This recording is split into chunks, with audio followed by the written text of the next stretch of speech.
नहीं राजन, यह कदापि संभव नहीं है। हम मत्स्य कन्याएं कभी विवाह नहीं करती, क्योंकि जब विष्णु जी ने मत्स्य अवतार लेकर हमारी रक्षा की थी, उन्होंने हमें अपनी पत्नी के रूप में स्वीकार किया। इसीलिए हम विष्णु जी को अपने मन से अपना पति मानते हैं। देवी, क्षमा करिएगा। एक परंपरा को त्याग देने से सारे समाज का हित हो तो उसे त्याग देना चाहिए देवी। बाकी निर्णय आपका है देवी, आप फैसला करें।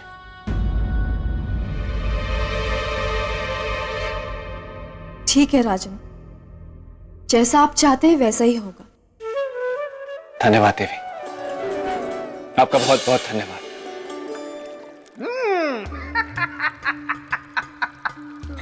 बात तो एकदम सही कही। इधर देखो, बात एकदम सही कही राजा भोज ने। परंतु इन्हें पता नहीं है कि शंखासुर, भस्मासुर और क्रोशासुर से भी बड़ा सुर है। क्या वो राजा भोज के जाल में फंसेगा या इस तरह जोर से हंसेगा? चलो, बात नहीं करनी है तो जाओ यार से।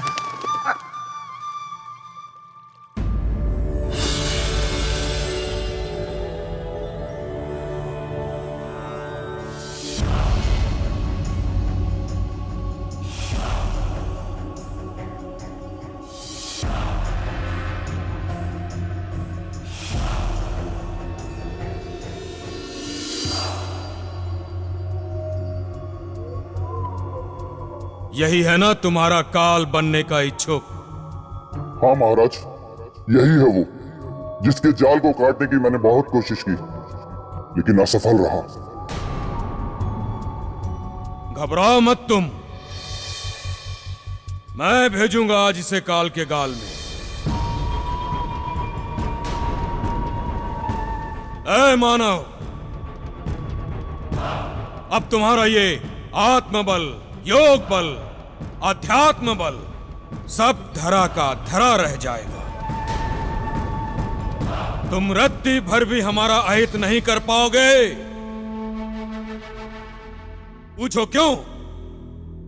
क्योंकि जिस दक्षिण मुखी शंख की ध्वनि से तुम मेरा अंत करने वाले थे, आज मैं उसी का अंत करने वाला हूं। हे मानव, सुना तुमने? आज मैं अपनी मृत्यु के कारक का अंत करने वाला हूं।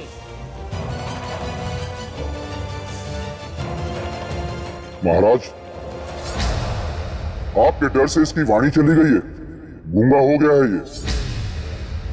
आइए और चलकर इस मनहूस को समाप्त कर दीजिए।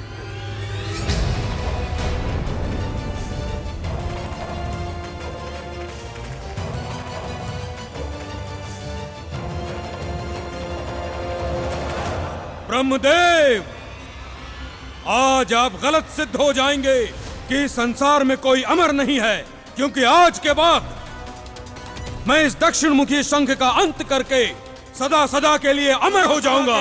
अमर हो जाऊंगा।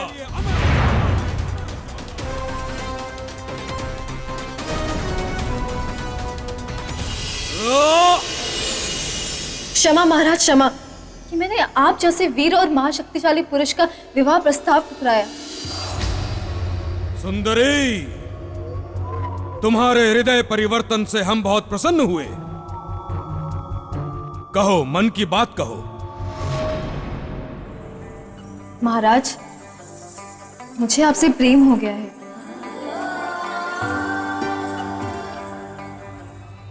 महाराज, इसकी बातों में मत आइएगा। ये इसका प्रेम पाश नहीं, प्रेम फांस है। ये आपको फंसाने और इस शंख को बचाने की इसकी चाल है। चुप, तुम चुप रहो।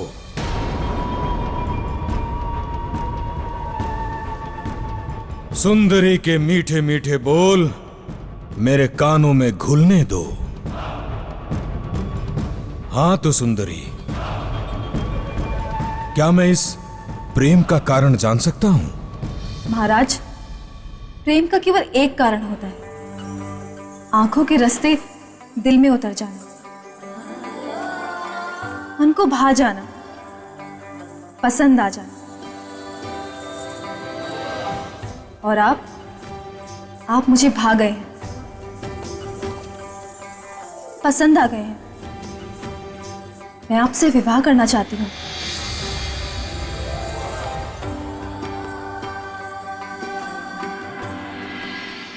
विवाह? महाराज, इसकी कोई बहुत गहरी चाल है। इसकी बात बिल्कुल भी मत सुनिएगा।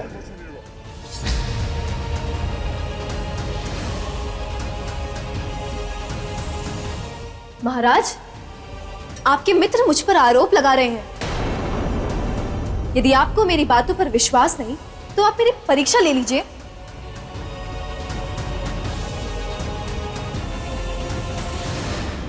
सुंदरी, तुम्हें अपनी प्रेम परीक्षा के लिए मेरी मृत्यु के कारक इस दक्षिणमुखी शंख की मृत्यु देखनी होगी।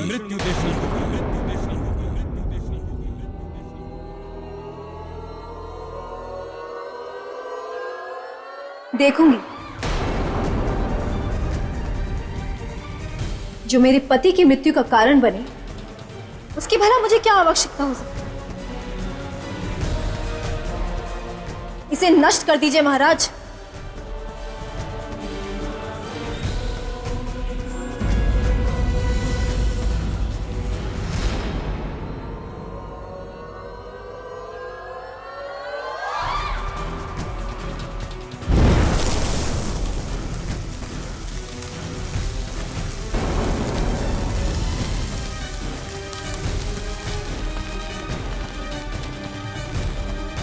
मैं अमर हो गया ब्रह्मदेव, मैं अमर हो गया, अमर हो गया मैं, अमर हो गया मैं, अमर हो गया मैं।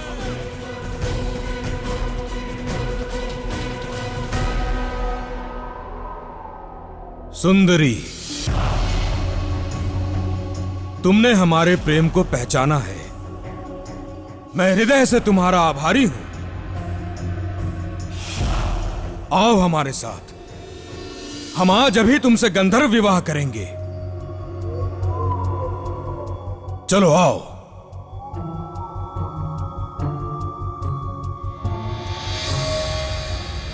इतनी आसानी से कैसे नष्ट हो गया ये शंख?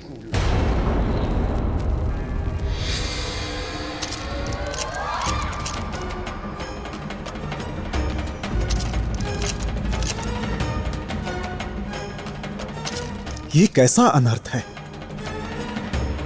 लोगों के शरीर में दरारें? ऋषिवर, ये हमारे अंत समय की पहचान है। हाँ ऋषिवर, हमारी आत्मा इस देह रूपी पिंजरे से मुक्त हो जाएगी। हम अब मर जाएंगे। और वैसे भी अब हम अधिक दिन तक जी नहीं सकते, क्योंकि हम भोजन कर नहीं सकते, पानी पी नहीं सकते, चल फिर नहीं सकते, तो कैसे सहेंगे आत्मा के भार को ऋषिवर? इसीलिए तो हमारा ये सोने का शरीर जगह जगह से टूट रहा है। इस शरीर को टूटने से केवल एक ही उपाय से रोका जा सकता है। वो ये है कि इन्हें भोजन की गर्मी व शक्ति दी जाए, जैसे देवताओं को हविष्या दिया जाता है, धुएं के रूप में।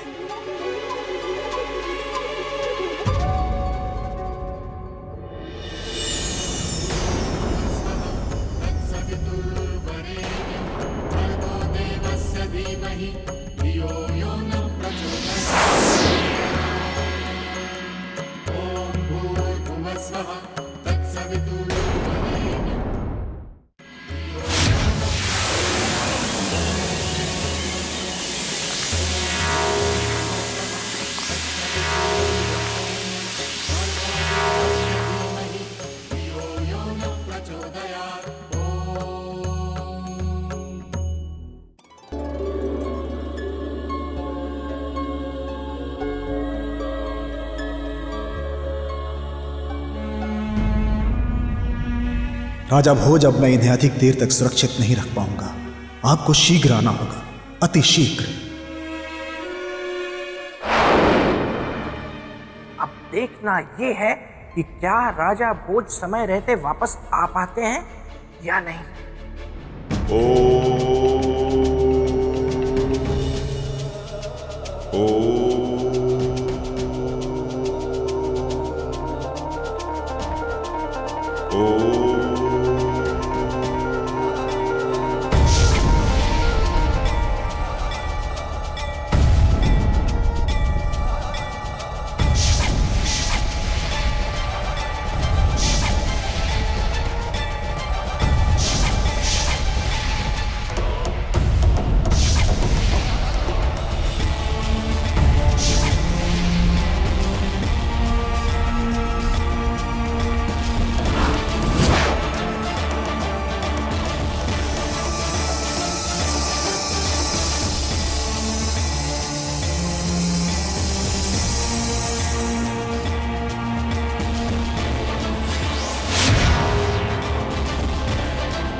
नहीं, ये नहीं हो सकता। ये शंख तो जीवित है। मैं इसे अभी समाप्त कर दूंगा।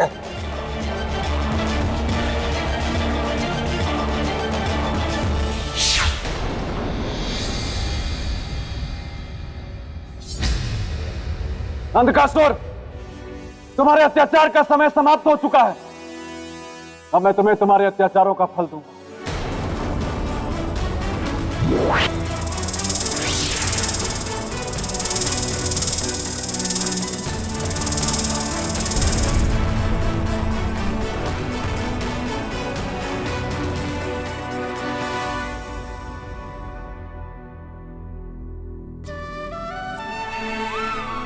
क्या कहूं आपको? किस नाम से संबोधित करूं? बुद्धिमान विचारवान कहूं या कहूं एक योगी राजन? शंखदेव, आप मुझे केवल परोपकार का पुजारी कहें। आप धन्य हैं राजन। आप धन्य हैं कि इतना महान कार्य करने के बाद भी श्रेय अपने सर नहीं ले रहे हैं। पर मैंने ऐसा कुछ भी नहीं किया शंखदेव। कुछ ना किया होता तो शंखासुर के अंत का मार्ग ना खुलता और मैं जीवित ना बचता। वो तो आपका ही विवेकपूर्ण निर्णय था और योग बल था कि दोनों ही कार्य सफलतापूर्वक संपन्न हो गए। शंखदेव, अभी इससे भी महत्वपूर्ण कार्य शेष है। शंखासुर का अंत और देवी मत्स्यगंधा से उसके विवाह को रोकना। परंतु इस कार्य में मुझे आपकी सहायता चाहिए। राजन, मैं हर प्रकार से आपकी सहायता करने के लिए सहर्ष प्रस्तुत हूं। धन्यवाद।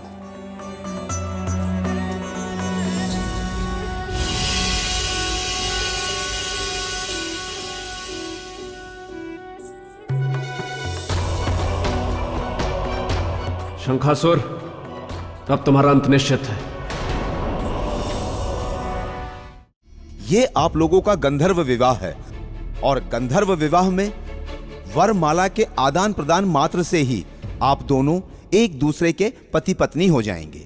सर्वप्रथम वधू वर के गले में वरमाला डालेंगी।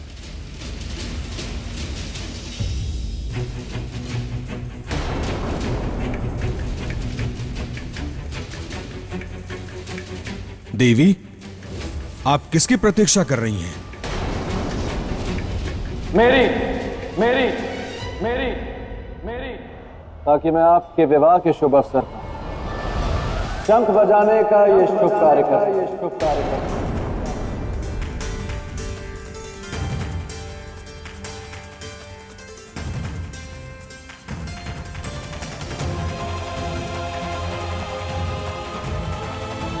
तीनों लोग चारों दिशाओं में यह संदेश प्रसारित कर सकूं। यह सृष्टि में एक बड़ा ही शुभ कार्य होने वाला है। सुंदरी, मेरे साथ इतना बड़ा छल, इतना बड़ा घात। छल और घात तो तुमने किया है शंखासुर। पवित्र शंखों को बंदी बनाकर शंखलोक पर अपना अधिकार जमाकर। ओह, तो तुम इस सुंदरी के साथ मिलकर मुझसे मेरा अधिकार हरण करने आए हो? नहीं, मैं तुम्हारा अधिकार नहीं हरने आया, मैं तुम्हारे प्राण हरने आया हूं शंखासुर। तुम्हारे विवाह के अवसर पर यह पवित्र दक्षिणमुखी शंख बजाकर। नहीं नहीं मानव, नहीं, तुम ये शंख नहीं बजा सकते।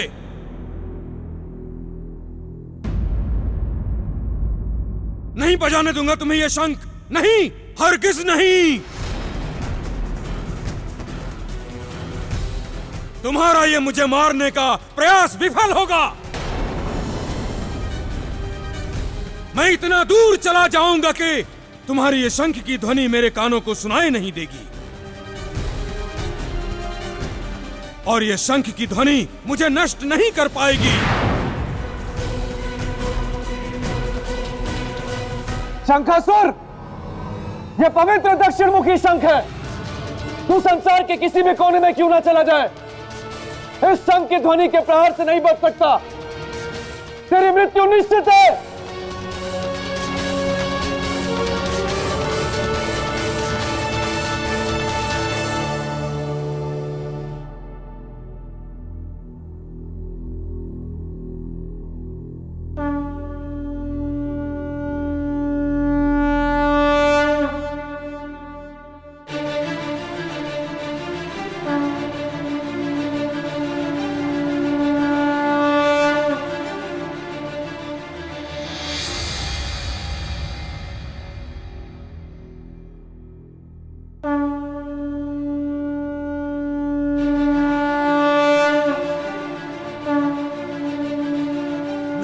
ऐसा नहीं हो सकता।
मेरा धर्म बचाने के लिए आपको बहुत बहुत धन्यवाद राजन।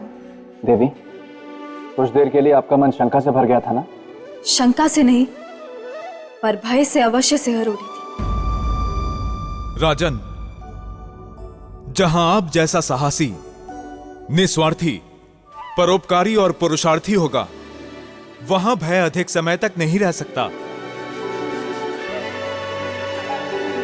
आपका बहुत बहुत धन्यवाद राजन, जो आपने इस पवित्र शंखलोक को एक असुर से मुक्त कराया, हमारे जीवन की रक्षा की, और वो भी निस्वार्थ। शंखदेव, मैंने तो बस अपने मनुष्य होने का धर्म निभाया, और परोपकार ही तो मनुष्य का पहला धर्म। उसे मैं कैसे छोड़ देता? राजन, हम सभी आपके ऋणी हैं। धन्यवाद देवी।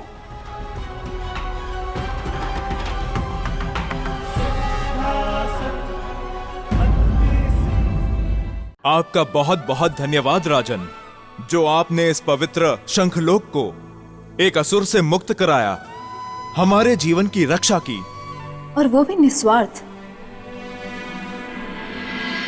शंखदेव, मैंने तो बस अपने मनुष्य होने का धर्म निभाया, और परोपकार ही तो मनुष्य का पहला धर्म।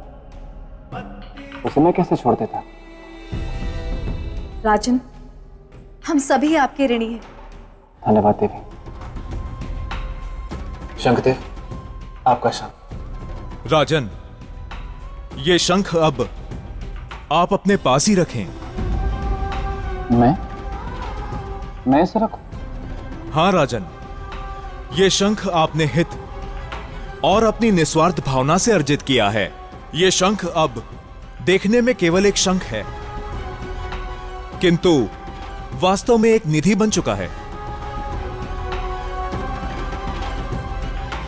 इस शंख के द्वारा आप कोई भी असंभव कार्य सहजता से संभव कर सकते हैं। इस बहुमूल्य उपहार के लिए आपका कोटि कोटि धन्यवाद। देवी, अब हमें चलना चाहिए। तनिक भी विलंब स्वर्ण से बने लोगों के लिए घातक होगा। चलिए। प्रणाम शंख। प्रणाम।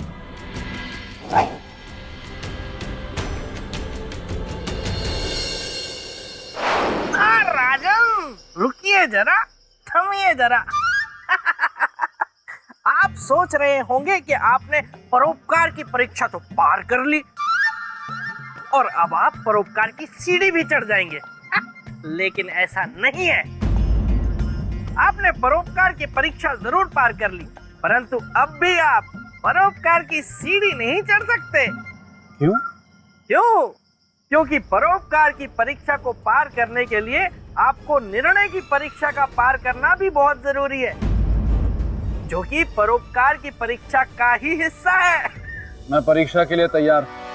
अच्छा, नहीं, अगर आप परीक्षा के लिए तैयार ना हो तो कोई जबरदस्ती नहीं है। अगर आप थक गए हो, चूर हो गए हो, टूट गए हो, हार गए हो, बिखर गए हो, तो आप ना भी कह सकते हैं। क्योंकि वैसे भी सिंहासन तो आपको मिलने से रहा, तो आप क्यों बेवजह पकवान बना रहे हैं? श्रीमान बेताल, मैं परीक्षा तो दूंगा ही, क्योंकि जिस महान सिंहासन को प्राप्त करने की मैं चेष्टा कर रहा हूं, वो आप जैसे महान मित्र के महान मित्र का महान सिंहासन।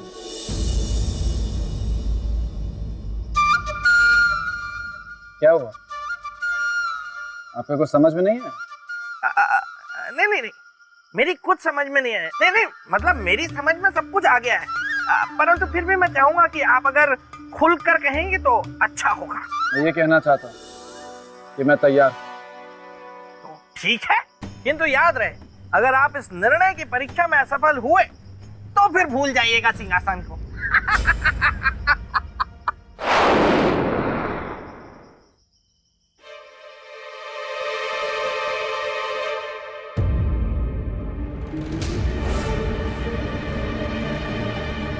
आइए। आप आ गए राजन? कैसे नहीं आता ऋषिवर, आपका आशीर्वाद जो मेरे साथ था। एक असुर का तो मैंने अंत कर दिया, अब इस अभिशाप रूपी असुर का अंत करना बाकी है।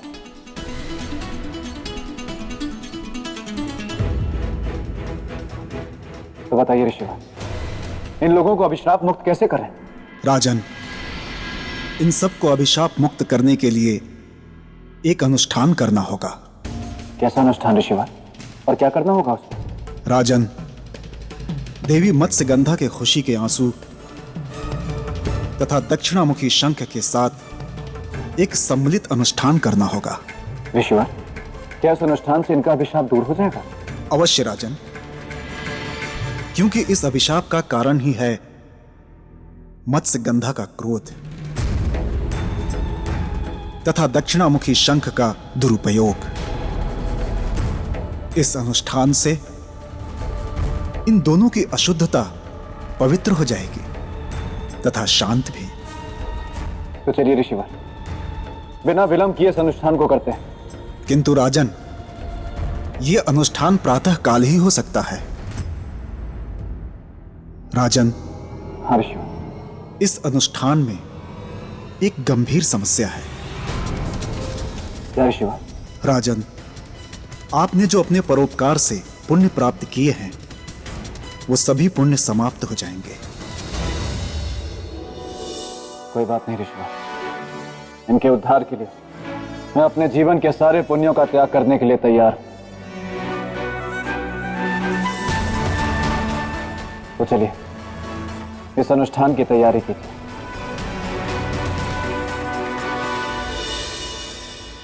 राजा भोज। श्रीमान बेताल, आप यहाँ क्या कर रहे हैं? राजन, मैं जो भी कुछ कर रहा हूँ, लेकिन आप ये उचित नहीं कर रहे हैं। आपका निर्णय अनुचित है। ये आप क्या कह रहे हैं? मैं सच कह रहा हूँ, आप कुछ भूल रहे हैं। मैं क्या बोल रहा हूँ? बताइए राजन, कहाँ है वो पवित्र निधि जिसे लाने का आपको प्रयत्न करना था, जिसमें दूसरों के हित की भावना हो, निस्वार्थ कार्य की भावना हो? कहाँ है वो निधि? आप भूल रहे हैं राजन, वो निधि आप ही के पास है और उसी में सारा पुण्य छिपा हुआ है। ये शंख आपने हित और अपनी निस्वार्थ भावना से अर्जित किया है। ये शंख अब देखने में केवल एक शंख है, किंतु वास्तव में एक निधि बन चुका है। इस शंख के द्वारा आप कोई भी असंभव कार्य सहजता से संभव कर सकते हैं। याद आया आपको? राजन, एक बात जान लीजिए कि वो निधि आपके पास है, लेकिन उसका सारा पुण्य कल अनुष्ठान शुरू होते ही समाप्त हो जाएगा। हाँ, और साथ ही समाप्त हो जाएगी आपकी सिंहासन को पाने की लालसा। नहीं, ऐसा नहीं हो सकता। लेकिन किंतु परंतु उसके लिए आपको उसे लेकर अभी इसी वक्त यहाँ से जाना होगा। जाना हो? इन्हें इस तरह आधा सजीव और आधा निर्जीव छोड़कर? हाँ, क्यों नहीं जा सकते? हाँ, ठीक है, कोई बात नहीं, लेकिन फिर सोच लीजिए, आप अपनी प्रजा को उस दिव्य सिंहासन का लाभ नहीं दे पाएंगे राजन। नहीं, ऐसा नहीं। ऐसा हो या ना हो, लेकिन एक बात तो तय है, अगर आप इन सब के प्राणों को बचाने जाएंगे तो सिंहासन को तो कभी नहीं पा सकेंगे। तो अब आप सोच लीजिए, आपको क्या चाहिए? इनके प्राण बचाने हैं या सिंहासन को पाना है? अब देखते हैं कि महान राजा भोज क्या निर्णय लेते हैं। सोच समझ कर निर्णय लीजिएगा, मैं गुफा में आपकी प्रतीक्षा करूंगा।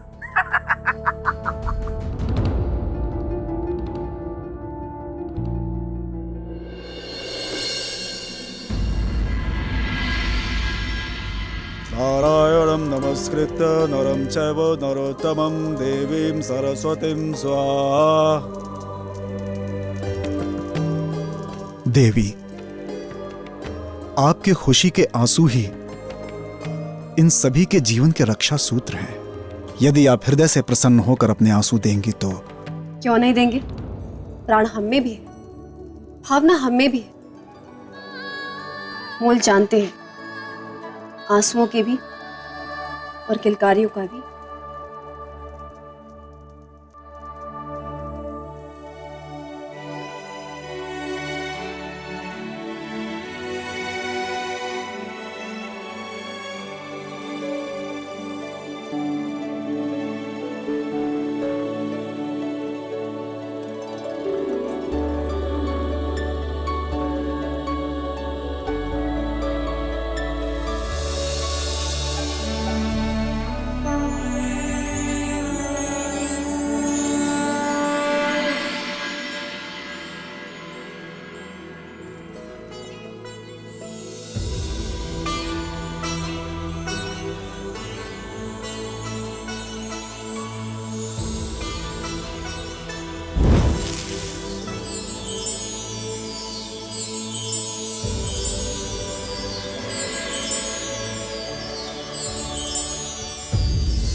धन्य हो भगवान, हम बच गए। हाँ मित्र, भगवान की कृपा से हम बच गए। जय हो, जय हो, जय हो।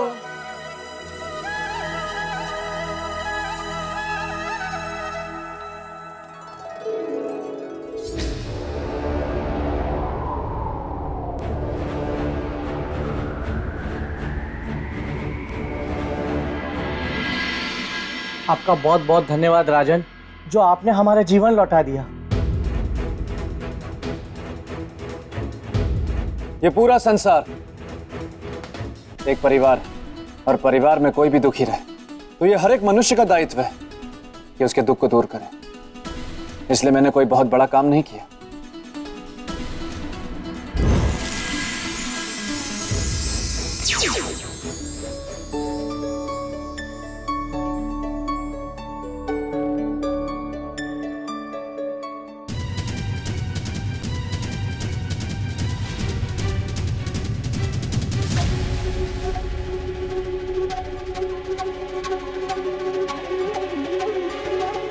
क्षमा महाराज। सामंत, तुम अपराधी मेरे नहीं हो, देवी मत्स्यगंधा के। इसलिए क्षमा भी उनसे मांगो, मुझसे नहीं।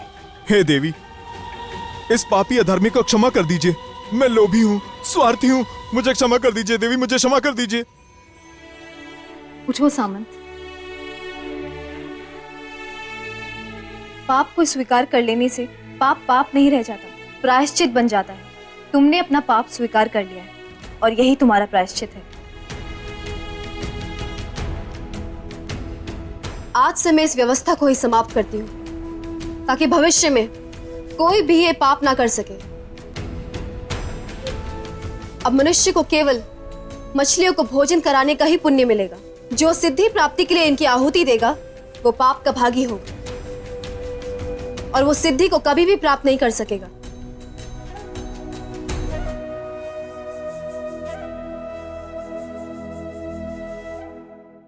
हम सबका जीवन बचाने के लिए एक बार पुनः बहुत बहुत धन्यवाद। राजा भोज की, राजा भोज की। प्रजाजनों, जय जयकार के असली अधिकारी हमारे गुरुदेव ऋषि ज्ञानवेश्वर हैं। इन्हीं के आशीर्वाद से मैं इस दुर्गम कार्य को करने में सफल हो सका। महान तो आप हैं राजन, महत्वपूर्ण होती है पात्रता, जिसके आप साक्षात उदाहरण हैं। अच्छा गुरुदेव, अब आज्ञा दें, मुझे देवी मत्स्यगंधा को जलपरियों के पास वापस पहुंचाना है। वो प्रतीक्षा कर रही होंगी। आयुष्मान भव।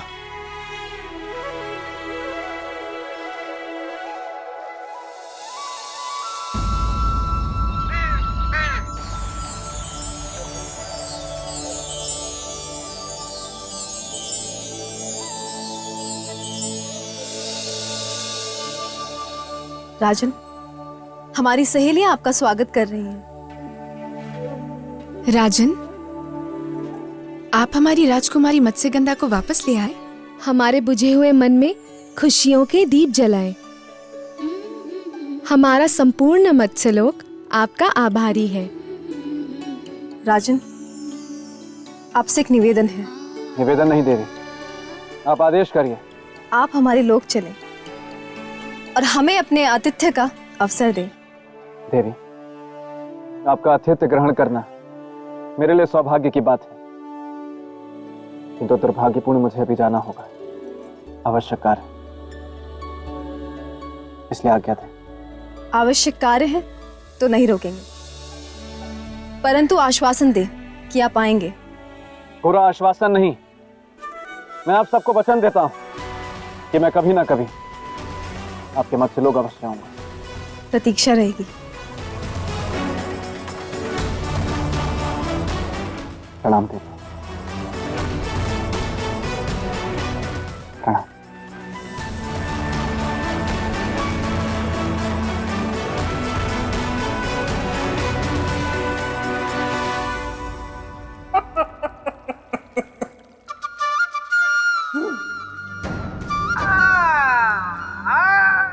आइए राजन, आइए। आखिरकार आपने वही किया जो आपके मन ने कहा।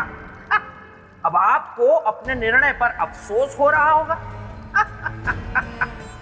परंतु अब पछताए होत क्या जब चिड़िया चुग गई खेत। नहीं श्रीमान बेटा, मुझे अपने निर्णय पर कोई पछतावा नहीं। बस अफसोस इस बात का है कि अपनी प्रजा को ये दिव्य सिंहासन नहीं दे पाया।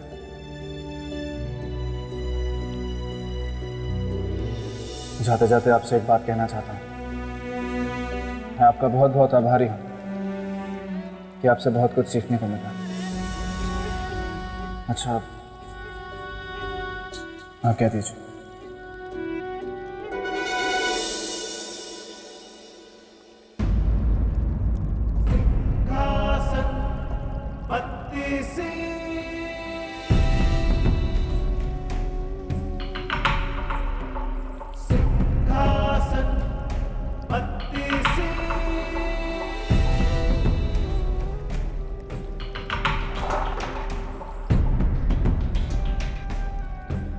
रुकिए राजन।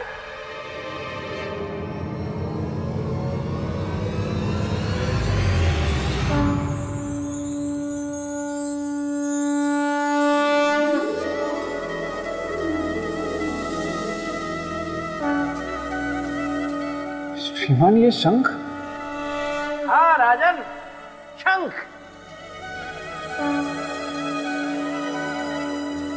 चौंकिए मत राजन, आप तो ऐसे चौंक रहे हैं जैसे मैं आपको शंख नहीं बल्कि बिच्छू दिखा रहा हूं। ये शंख आपका है राजन। आपने इस निधि को कमाया है, लीजिए।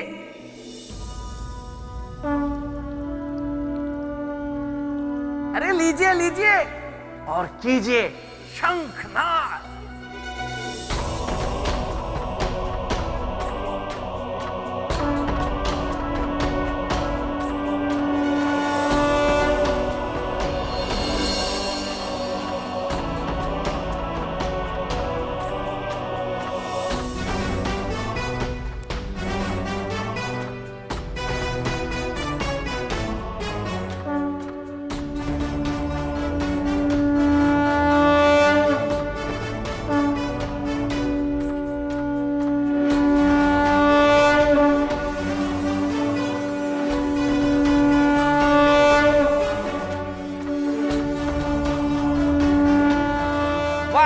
वाह वाह राजन वाह।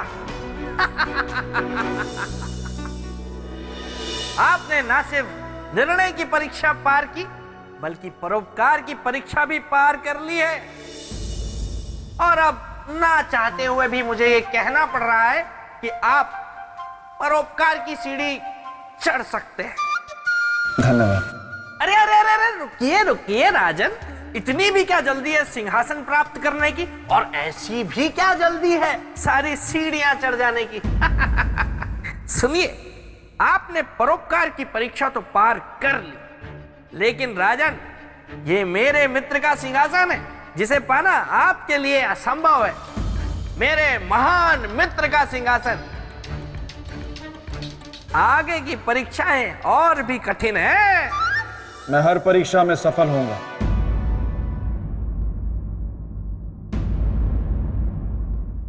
ये रुकिए राजन, ऐसी भी क्या जल्दी है। आपने परोपकार की परीक्षा तो पार कर ली, लेकिन राजन ये मेरे मित्र का सिंहासन है जिसे पाना आपके लिए असंभव है। मेरे महान मित्र का सिंहासन। आगे की परीक्षाएं और भी कठिन है। मैं हर परीक्षा में सफल होऊंगा। और ऐसा ना हो तो? और ऐसा हो गया तो ये बेताल एक वर्ष तक बिल्कुल चुप रहेगा, कुछ नहीं बोलेगा। मैं एक शब्द भी नहीं बोलूंगा और मौन रहूंगा ऐसे। लेकिन ऐसा होगा नहीं। ऐसा कभी नहीं होगा श्रीमान बेताल। मैं चुनौती के लिए तैयार हूं। जय महाकाल।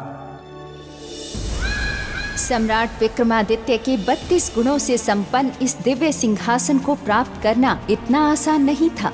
बेताल ने राजा भोज को सम्राट विक्रमादित्य की बराबरी करने हेतु उनसे पराक्रम, त्याग, न्याय, चरित्र तथा योग शक्ति की परीक्षा ली, जिसमें राजा भोज उत्तीर्ण हुए थे। किंतु अभी परीक्षा पूर्ण रूप से समाप्त नहीं हुई थी। राजा भोज ने सम्राट विक्रमादित्य के 32 गुणों की बराबरी करने के लिए उत्तरदायित्व, पुरुषार्थ, कर्तव्य, विवेकशीलता, मित्रता, आत्मसम्मान, और नारी सम्मान जैसे गुणों की परीक्षा में उत्तीर्ण होकर ये सिद्ध कर दिया कि उनमें भी सम्राट विक्रमादित्य के समान 32 गुण जितनी क्षमता है।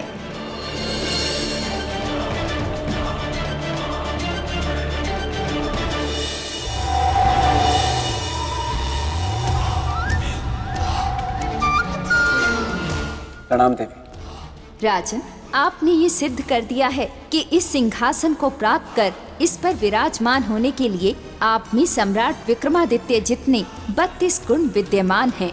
इसीलिए अब आप सिंहासन 32 की ओर बढ़ सकते हैं। धन्यवाद देवी।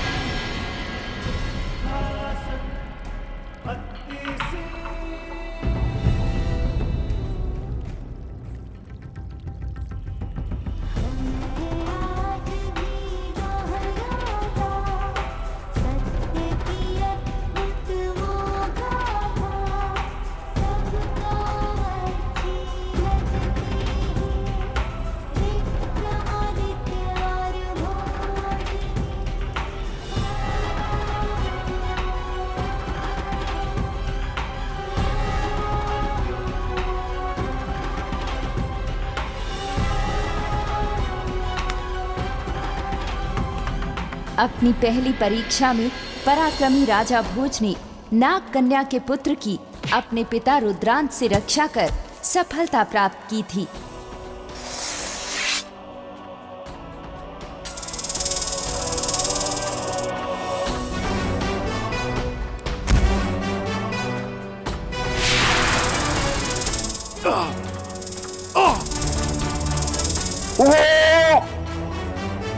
क्षमा करें राजन, आपके मन का पराक्रम जीत गया, मेरा पराक्रम हार गया।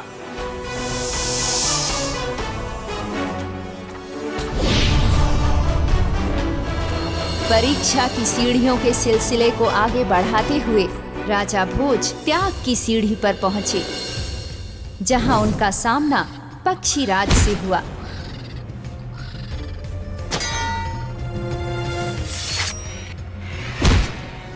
त्याग की भावना को परिभाषित कर राजा भोज ने अपने शरीर को पक्षियों के भोजन के लिए समर्पित कर दिया और एक महान त्यागी के रूप में इस परीक्षा में भी सफल हुए। विजेता होने से पहले मैं एक मनुष्य हूं, और मनुष्य का पहला धर्म है किसी के प्राण की रक्षा करना। अपने जीवन को त्याग कर, यदि एक जीवन को त्याग कर तो एक जीवन का भला हो, तो इस जीवन को त्याग देना चाहिए पक्षीराज। त्याग की इस परीक्षा में सफलता करने के बाद राजा भोज ने न्याय की सीढ़ी पर अपना कदम रखा। यहाँ पर उन्हें एक भीलनी व कबूतर के साथ न्याय करना पड़ा।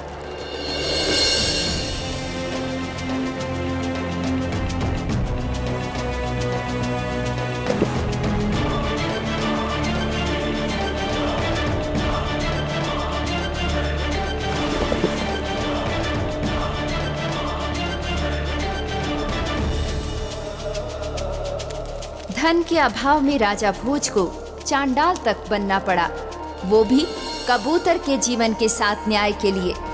और इस प्रकार से इस न्याय की परीक्षा को भी उन्होंने पार किया। अब ये सब कुछ आपका है, इसे स्वीकार करें और मुझे आज्ञा दें। आपने मनुष्य और पशु दोनों को न्याय के तराजू में बराबर तोला, मेरे लिए इतना ही बहुत है। न्याय की परीक्षा के बाद राजा भोज चरित्र की परीक्षा की सीढ़ी की ओर बढ़े। उस परीक्षा में उन्हें कपटी ऋषि नीलमणि के चरित्र को उजागर करना था, जिसमें वे सफल हुए।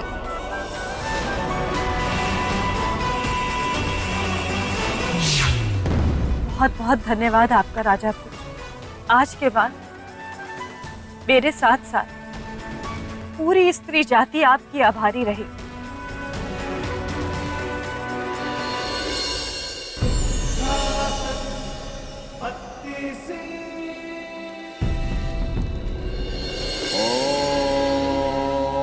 चरित्र की परीक्षा में सफलता प्राप्त कर राजा भोज योग की परीक्षा के लिए तैयार हुए, जिसमें उन्होंने अपनी योग शक्ति द्वारा राजा सूरजभान के शरीर में प्रवेश कर शक्तेश्वर नामक बुरी आत्मा के आतंक को समाप्त कर इस परीक्षा में भी सफलता प्राप्त की।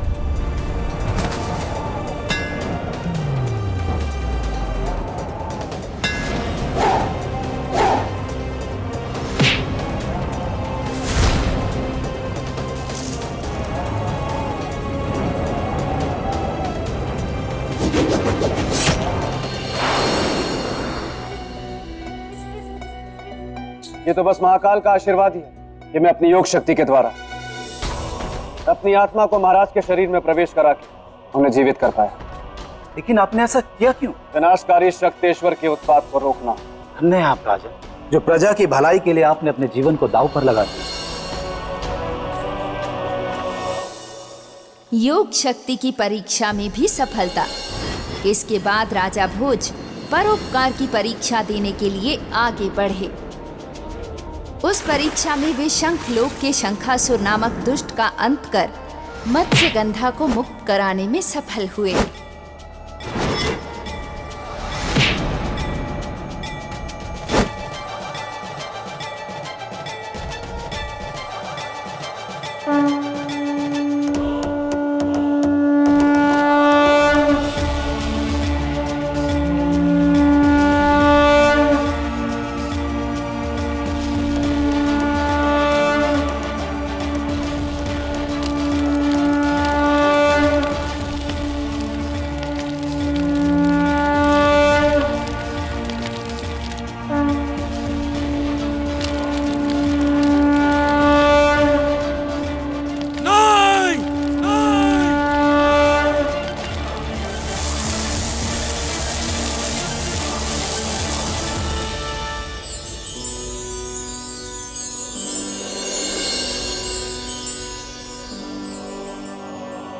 राजन, हमारी सहेलियां आपका स्वागत कर रही हैं। राजन, आप हमारी राजकुमारी मत्स्यगंधा को वापस ले आए। हमारे बुझे हुए मन में खुशियों के दीप जलाए।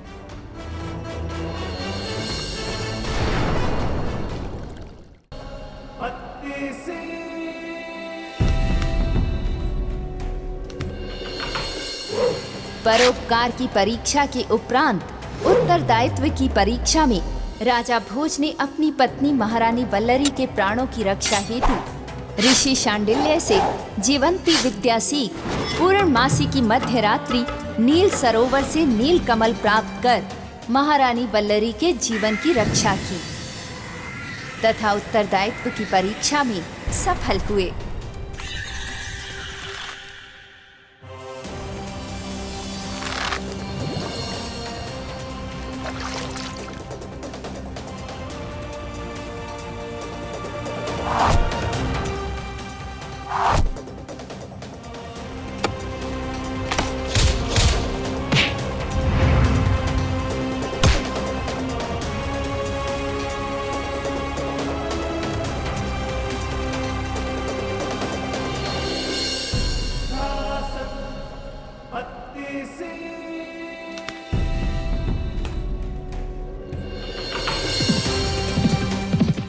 उत्तरदायित्व की परीक्षा के पश्चात राजा भोज की पुरुषार्थ की परीक्षा हुई थी, जहां उनका सामना वेदों की चोरी करने वाले अश्वलोक के राजा से हुआ था। पुरुषार्थी बन राजा भोज ने उसे परास्त किया था और वेदों की रक्षा कर पुरुषार्थ की परीक्षा में सफल हुए थे।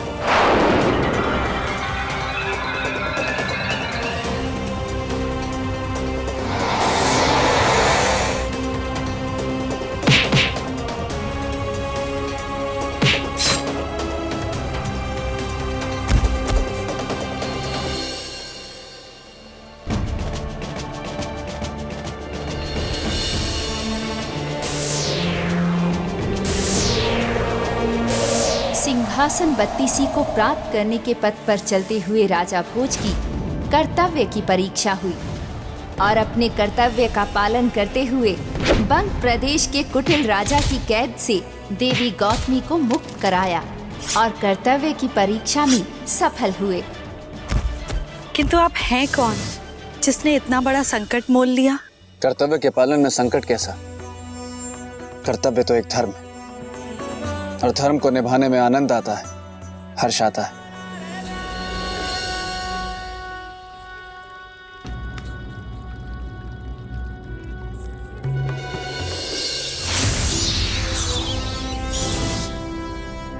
कर्तव्य की परीक्षा के बाद राजा भोज की अगली परीक्षा हुई विवेकशीलता की। इस परीक्षा में विवेकशील राजा भोज ने तांत्रिक भृंगराज का मायाजाल खंडित किया और विवेकशीलता की परीक्षा में सफल हुए।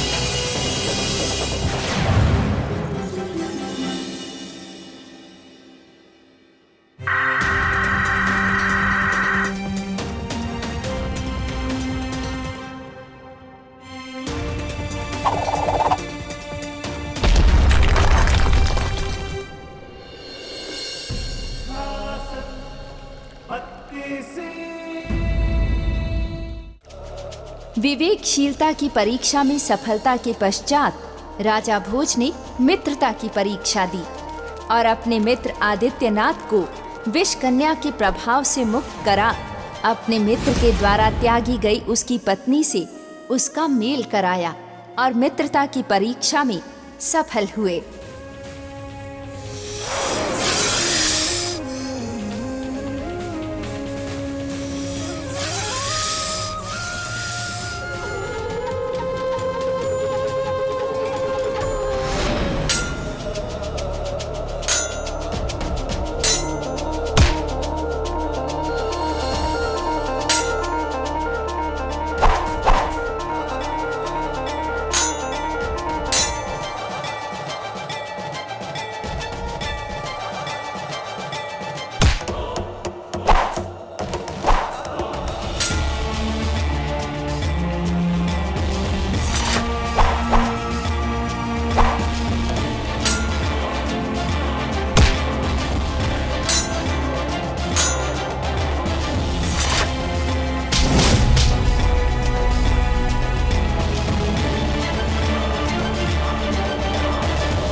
राजा भोज की परीक्षाओं का क्रम यही नहीं समाप्त हुआ।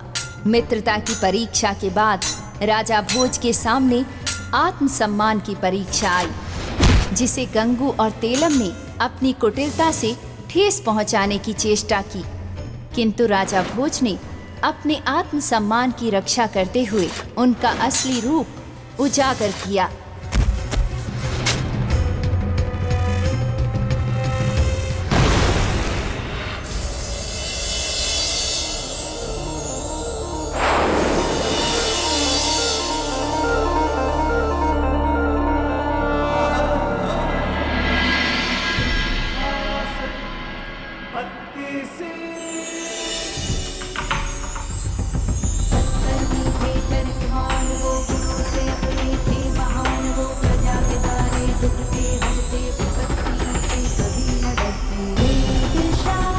राजा भोज नारी सम्मान की परीक्षा में भी सफल हुए और इस प्रकार प्रश्नों और परीक्षाओं के भंवर को पार करते हुए राजा भोज ने शेष गुणों की परीक्षाओं में भी सफलता प्राप्त की। और सिंहासन बत्तीसी की ओर बिना रुके बढ़ते चले गए। पछता रहा हूं मैं कि क्यों मैंने ऐसा दावा किया। अब 1 साल तक मैं कुछ नहीं बोल पाऊंगा, बस ऐसे ही मन में बोलता रहूंगा, क्योंकि एक एक करके मैंने राजा भोज की परीक्षाएं ली और एक एक करके वो हर परीक्षा में सफल होते रहे और एक एक करके वो हर सीढ़ी चढ़ते भी रहे।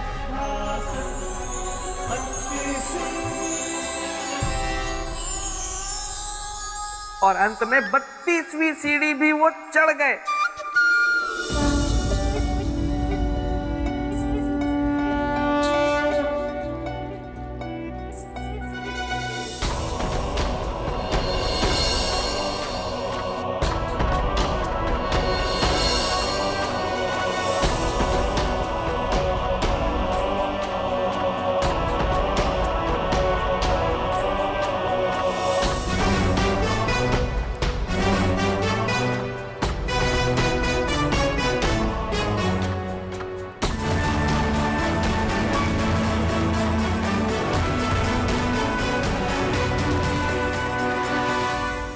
बेताल की सोच गलत साबित हुई।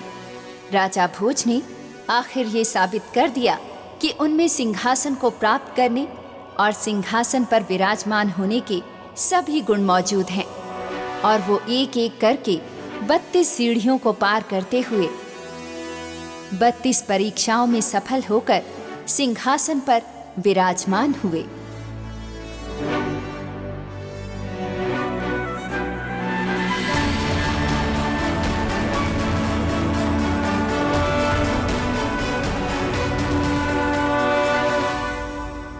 लेकिन मुझे इस बात का दुख नहीं है, बल्कि प्रसन्नता है कि आखिरकार मेरे मित्र चक्रवर्ती शूरवीर महान सम्राट विक्रमादित्य के सिंहासन को सही उत्तराधिकारी मिला,